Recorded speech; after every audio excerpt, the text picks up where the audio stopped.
Now I realize this is a touchy subject with some folks out there, but in the interest of full disclosure and complete transparency, I want to talk about this and some of the things that I've learned along the way.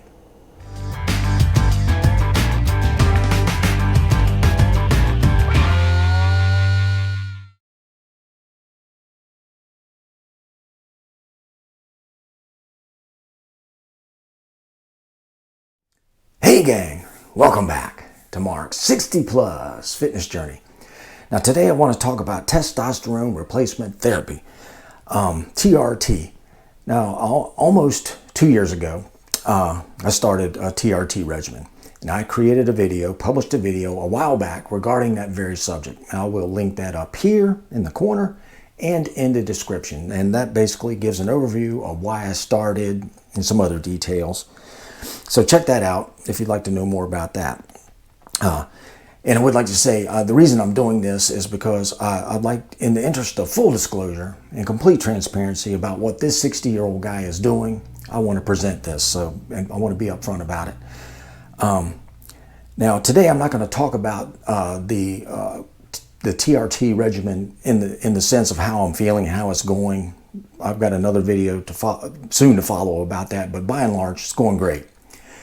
Today, I want to talk about the actual injection of the testosterone and things I've learned over a period of time regarding comfort, ease of injecting, and eliminating waste while doing this, which doesn't seem significant, but it is. So when I first started this, almost 2 years ago, started out every 2 weeks doing 1.5 milliliters of testosterone cypionate, or 300 milligrams. Since then, since doing some research and learning some things, I've since gone to an every 5-day schedule. Now I'm doing 0.5 milliliters or 100 milligrams every 5 days. That's cool.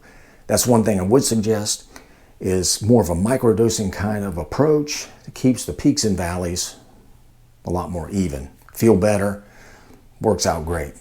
Now, regarding the actual injection, this is some, what I want to show you today is some tips I've learned over a period of time.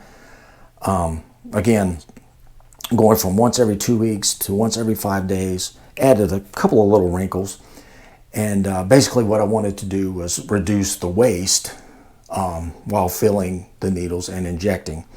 And that waste would actually result in some significant loss. So I want to show you what I'm doing to eliminate that and what I'm doing to make the injections a little bit more comfortable for me. So let me show you what I've been up to. Okay, so I get my prescriptions mailed to me here at home. Very convenient. And what I get are these 5 milliliter vials of testosterone cypionate. Now, as I said, I'm taking 0.5 milliliters or 100 milligrams every 5 days, so I should theoretically be able to get 10 injections out of each of these vials. So keep that in mind. Now, initially, when I first started doing these at home, I'd get my syringes from the doctor's office. This is a 22 gauge, 1.5 inch, right there. I don't know about you, that looks pretty scary. But I guess the theory being, since this is an intramuscular injection, you've got to have a needle long enough to get to the muscle. More on that later. And they'd also send this larger gauge, 18 gauge needle right here to fill the syringe. Now the larger gauge makes it easier to fill the syringe because the testosterone cypionate is fairly thick. This is fairly thick, so the larger gauge makes it easier to fill the needle. Now, what we've got here, let's talk about the 10 dosages per vial. Now, what I want to do, since I'm doing more injections now, rather than once every 2 weeks, I'm doing it every 5 days. More injections means there's more possibility, or in actual fact, wastage in this large needle here to fill, and the longer needle to inject. And I did find with using these, I was By the time I got to the 10th dosage here, it was nearly only half available, so there was some wastage involved. Not to mention that 1.5-inch needle was fairly daunting, and I wanted to make it a little more comfortable for me. So since then, what I've done is I've gone out and purchased some 22 gauge 1-inch needles.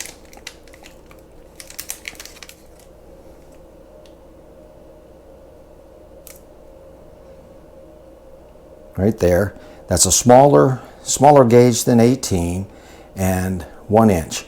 So I'm using this to actually fill my syringe. Okay, so I'll fill it and replace this with this 25 gauge 1-inch needle. 25 gauge being much smaller, much more comfortable as an injection needle.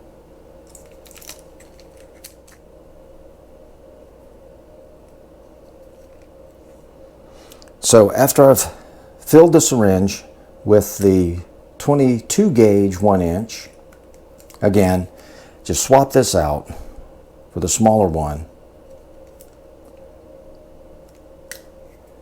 Right there.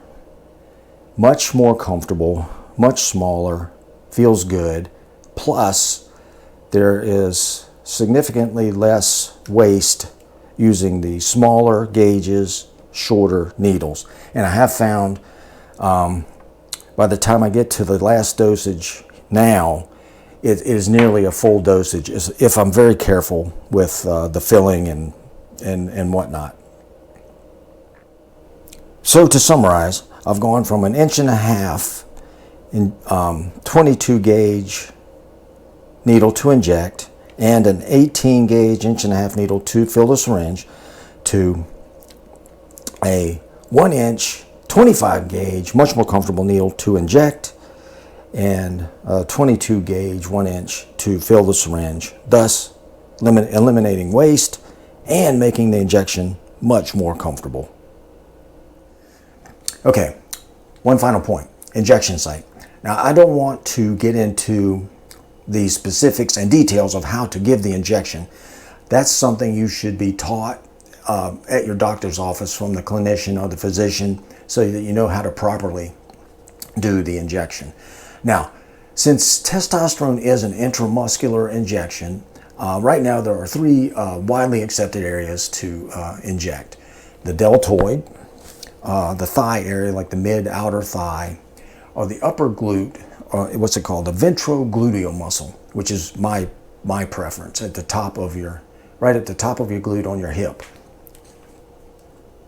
Right there. Hopefully you can see that right there. Now, if you happen to carry a little extra fat on your body, and you want to make sure if you're using a 1-inch needle like I am, you want to be able to get past the fat and into the muscle. So if you have a little extra baggage on your backside, you might want to consider your deltoid or your thigh. Generally a lot leaner there, just a point. But I find that I'm able to get, hopefully you can see it, it's right in here. I can get to this fairly easily, and it's very comfortable, no problem. So that is my preference as far as the actual injection site. Works well. Alrighty, so there you go. Again, I know this isn't for everyone, but I do hope there was something of value in there for some folks out there. These are things that I wish I'd have known a little bit earlier to make this a little bit easier for me, but here we are now. It's working great. And again, in the interest of openness and complete transparency, I want to present this so that everyone knows what this over 60-year-old man is doing to try to stay fit and strong, and it's all part of my journey. So I do want to say thank you again for stopping by. I appreciate you taking the time out of your busy day to visit. And if you would do me the favor of hitting that like button, that'd be great.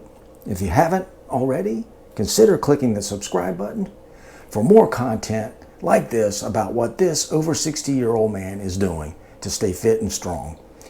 Well, that's it for today. So I guess with that, I will say, until next time, go get 'em. Mark out.